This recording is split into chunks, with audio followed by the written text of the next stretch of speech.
E चलन विरोधात राज्यभरात माल वाहतूक संघटनेचा बंद सुरू आहे। पुणे मार्केट यार्ड मधील अनेक जण या बंदमध्ये सहभागी झाले।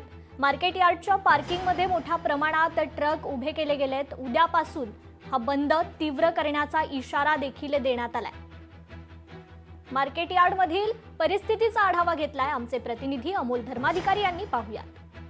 ई चलन आणि अन्यायकारक दंड वसुली या विरोधामध्ये आज मध्यरात्रीपासून म्हणजे काल मध्यरात्रीपासून राज्यभरातील माल वाहतूक संघटना आणि इतर ज्या वाहतूक संघटना आहेत यांनी बंद पुकारलेला आहे आणि त्यामुळे आज सकाळपासून पुणे शहरामध्ये अनेक संघटना आहेत ते या बंदमध्ये सहभागी सुद्धा झालेले आहेत। आपल्या सोबत हे सगळे संघटनेतले विविध पदाधिकारी आहेत जे या बंदमध्ये सहभागी सुद्धा झालेले आहेत।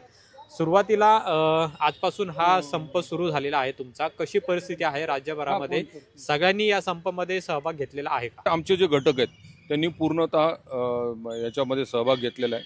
अत्यावश्यक म्हणजे मेडिकल सेवा वगळता इतर सर्व सेवावरती स्वेच्छेने राज्यातील सर्व आमच्या घटकांनी याच्या बंदमध्ये वाहनं त्यांची बंद केली। आजपर्यंत कुठली सुविधा न देता फक्त कारवाईवर भर आहे आणि आमच्या बसेसला रात्री 11, 1:30, 2 वाजता 11,000, 15,000च्या अशा पावत्या केलेल्या आहेत आणि पावती पैसे भरल्याशिवाय सोडलेल्या नाही आहेत गाड्या। कारण आम्हाला पण नाही इलाज आणि प्रवाशांसाठी मालकाला तो दंड भरूनच गाड्या घेऊन गेलेले आहेत।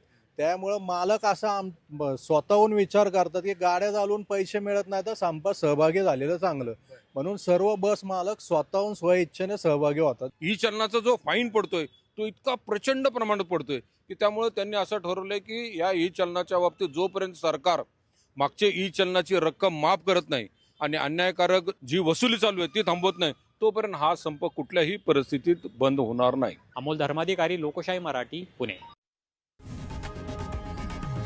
लोकशाही मराठी ऐका, पहा, जागरूक रहा।